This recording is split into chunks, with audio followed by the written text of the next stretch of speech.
নতুন একটি ভিডিওতে আপনাদের সবাইকে স্বাগতম। তো আজকের ভিডিওতে আমরা দেখাবো যে বনের আপনারা কিভাবে আবেদন করবেন। আবেদন প্রসেসটা সম্পূর্ণ বিস্তারিত আজকে আমরা দেখাবো। তো বনের আবেদন করতে হলে এই ওয়েবসাইটে চলে আসতে হবে। ওয়েবসাইটের লিঙ্ক আমি ভিডিও ডেসক্রিপশনে দিয়ে দেবো। স্ক্রিনে আপনারা দেখতে পাচ্ছেন ওয়েবসাইটের লিঙ্কটি। তো ওয়েবসাইটের লিঙ্কে আসার পরে আপনারা ১ম এই এখানে দেখতে পাচ্ছেন application form click here to apply now. তো আপনাদের অ্যাপ্লিকেশন ফর্মে এখানে ক্লিক করতে হবে। দেখেন আমি সিম্পলি একটা ক্লিক করলাম। ক্লিক করার পরে এখানে আপনাদের পদের সংখ্যাগুলো রয়েছে। ৪ টা পদ রয়েছে। ১ম হচ্ছে ইঞ্জিন ড্রাইভার, ইঞ্জিন ম্যান, তারপর হচ্ছে গাড়ি চালক, স্পিড বোট ড্রাইভার, তারপর হচ্ছে ফরেস্ট গার্ড অর্থাৎ বন প্রহরী। আপনি যে পদটাতে আবেদন করতে চান সেই পদে সিলেক্ট করবেন। আমি ধরেন সিম্পলি এই পদে আবেদন করতে চাই তাই এই পদের মাঝে আমি ক্লিক করলাম। তো আমি এই পদে আবেদন করব না। আমি অন্য আরেকজনে আবেদন করছি। তো আমি এখন বনপ্রহরী পদে আবেদন করব। তো বনপ্রহরীতে ক্লিক করলাম। করার পরে আপনারা নেক্সট এ ক্লিক করবেন। তো উপরে যে ৩ টা পদ রয়েছে, ৩ টা পদে আবেদন করতে আপনার যে শিক্ষাগত যোগ্যতা লাগবে এবং যে আপনার অভিজ্ঞতা লাগবে, অভিজ্ঞতা থাকলে আপনারা আবেদন করতে পারবেন। কোন সমস্যা নাই। কিন্তু যদি আপনার অভিজ্ঞতা না থাকে তাহলে আপনাদের বন ফরেস্টে আবেদন করতে হবে। সেখানে ২৮৯ টি পদ রয়েছে। তো আপনারা নেক্সট এ ক্লিক করবেন। নেক্সট এ ক্লিক করার পরে এই ধরনের একটা ইন্টারফেস আসবে। তো এই ইন্টারফেসে আসার পরে আপনারা ১ম এ ইন্টারফেসে দেখতে পাচ্ছেন যে এখানে লেখা আছে পোস্ট নেম হচ্ছে বনপ্রহরী। তো premium member of all jobs এখানে আপনি এটা ন করে দিবেন। করার পরে ইয়েস ক্লিক করবেন। ইয়েস ক্লিক করার পর এই ধরনের একটা ইন্টারফেস আসবে। এই ইন্টারফেসটা আপনার সুন্দর এবং সঠিকভাবে আপনার এখান থেকে পূরণ করতে হবে। তো এই ইন্টারফেসটা কিভাবে সুন্দর এবং সঠিকভাবে পূরণ করবেন সম্পূর্ণ কিছু আমি আপনাদেরকে এখন দেখিয়ে দিচ্ছি। ইন্টারফেসটা পূরণ করতে হলে ১ম এ আপনাদের এখানে আপনাদের নাম দিতে হবে। এখানে হচ্ছে অ্যাপ্লিকেশন নেম। আমি একটু জুম করে আপনাদেরকে দেখাচ্ছি ভালো করে।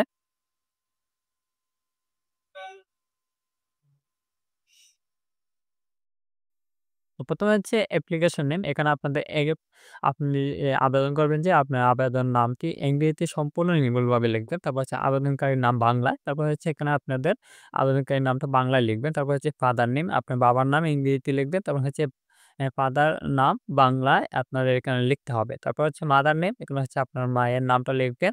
তারপর হচ্ছে মাদার নাম বাংলায়, এখানে হচ্ছে আপনাদের মাতার নামটা বাংলায় লিখে দিবেন। তারপর হচ্ছে ডেট অফ বার্থ, আপনার ডেট অফ বার্থটার ক্ষেত্রে আপনাদের একদম উম সঠিক এবং নির্ভুলভাবে দিবেন এখানে। তো ডেট অফ বার্থটা দিয়ে দিবেন সেখান থেকে। তারপর হচ্ছে আপনার ন্যাশনালিটি, এখানে বাংলাদেশ আছে, এটা বাংলাদেশ থাকবে।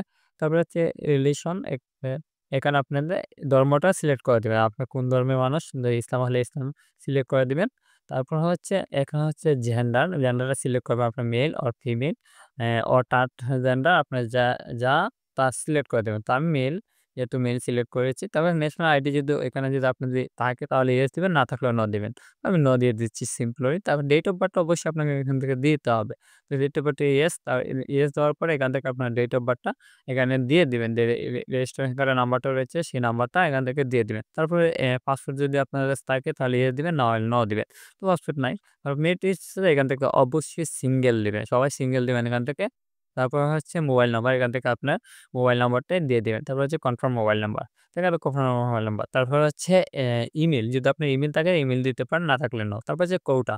যদি আপনার কোনো কোটা থাকে তাহলে কোটা দিতে পারেন। আর যদি নো কোটা থাকে তাহলে নো, এ এপ এম এটা নট এর মধ্যে আপনারা দিয়ে দিবেন। তারপর হচ্ছে অ্যা ডিপার্টমেন্ট স্টেটাস, এখান দিয়ে আপনার কোন ডিপার্টমেন্ট থাকে, এখানে আপনার কোন ডিপার্টমেন্ট দেওয়ার দরকার নেই। এখানে আপনি শুধু এইটা নট দিয়ে দিবেন। তারপর হচ্ছে এখান থেকে আপনাদের বর্তমান ঠিকানা এবং স্থায়ী ঠিকানা এখান থেকে আপনারা লিখে দিবেন। এখানে লেখা আছে কেয়ার অফ, এখানে আপনারা কেয়ার অফ এর জায়গায় ওকে শুধু লিখে দিবেন যে ওকে। তারপরে উম তারপর হচ্ছে এখান থেকে ভিলেজটা আপনার এখান থেকে সিলেক্ট করতে হবে। ভিলেজ দিবেন। এখানে ভিলেজ প্ল্যাটফর্ম যদি থাকে প্লাস থাকলে প্লাস নাম্বার দেন। তারপরে ডিস্ট্রিক্ট, এখান থেকে আপনার ডিস্ট্রিক্ট থেকে আপনারা আবেদন করতে চান সেই ডিস্ট্রিক্টটা এখান থেকে সিলেক্ট করে দিবেন। আমি ধরেন সিম্পল হবিগঞ্জ থেকে আবেদন করব, তো হবিগঞ্জটা সিলেক্ট করে দিলাম। তারপর হচ্ছে এখান থেকে উপজেলাটা সিলেক্ট করবেন। আপনার যে উপজেলা রয়েছে সেই উপজেলাতে এখান থেকে সিলেক্ট করে দিবেন। তারপর হচ্ছে পোস্ট অফিস, এখান থেকে পোস্ট অফিসটা লিখে দিবেন এবং পোস্ট কোডটা এখান থেকে লিখে দিবেন। তারপর হচ্ছে আপনাদের এখানে a present address, permanent address. Permanent address এবং প্রেজেন্ট অ্যাড্রেস সেম থাকে তাহলে এখানে সেম এই এটার মধ্যে ক্লিক করলে আপনার হয়ে যাবে। আমি যেহেতু সম্পূর্ণ কিছু দেই নাই এইজন্য আমার হচ্ছে না। তো আপনারা দিয়ে দিবেন। তারপর হচ্ছে এখান থেকে এসসিসি, আপনার এসএসসি দাখিল, এসএসসি ভোকেশনাল, এই যে আপনার ও লেভেল যে লেভেল থেকে আপনার পাস করে থাকেন না কেন সেটা সিলেক্ট করবেন। তো আমি যেহেতু এসএসসি তে সিলেক্ট করলাম। তারপর হচ্ছে এখান থেকে বোর্ড, কোন বোর্ড থেকে পাস করেছেন এসএসসি বোর্ডটা এখানে দিয়ে দিবেন। আমি বোর্ডটা দিয়ে দিলাম। তারপর হচ্ছে এখানে রোল নাম্বার, তারপর হচ্ছে রেজাল্ট। এখান থেকে আপনি রেজাল্ট দিয়ে দিবেন। অ্যা এখান থেকে আপনারা যে রেজাল্ট হচ্ছে সেটা দিয়ে দিবেন। ফার্স্ট ডিভিশন তারপর হচ্ছে আউট অফ 5 এখান থেকে আউট অফ 5 দিয়ে দিবেন। দেওয়ার পরে এখান থেকে অ্যা আপনার জিপিএটা সিলেক্ট করে দিবেন যে আপনি কত জিপিএটা পাইছেন। তারপর হচ্ছে এখান থেকে গ্রুপ আপনাদের কোন গ্রুপ ছিল এসএসসিতে সায়েন্স। তারপর হচ্ছে এখানে হচ্ছে পাসিং ইয়ার কত সালে পাস করেছেন সেটি আপনারা এখান থেকে সিলেক্ট করবেন। তো তারপর হচ্ছে এইচএসসি দিলে হবে, না দিলে না। যদি আপনার দেওয়ার প্রয়োজন হয় তাই দিতে পারেন।